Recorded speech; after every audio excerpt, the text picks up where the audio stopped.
భర్త స్థానంలో ఒకరికే చోటు ఉండాలి, భార్య స్థానంలో ఒకరికే చోటు ఉండాలి. ఆ ఒక్కరితోనే నిత్యము కలిసి ఉండాలి.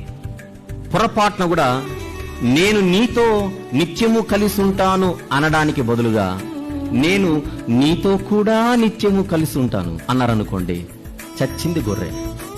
తెలుగు అందరికి వచ్చి కదా, మ్యాటర్ అర్థమైందా? నేను నీతో నిత్యము కలిసి ఉంటానంటే మీనింగ్ ఉంది.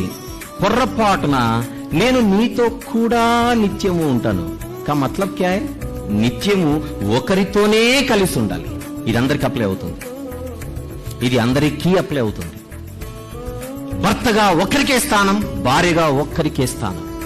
అంతకు మించి గీత దాటితే ఎక్కడో ఇక్కడ అపశృతి, కలుషితమైపోయింది, నకిలీ అయిపోయింది, దారి చెడింది, త్రోవ తప్పింది జీవితం గురించి మాట్లాడుతున్నా. Download ShareChat.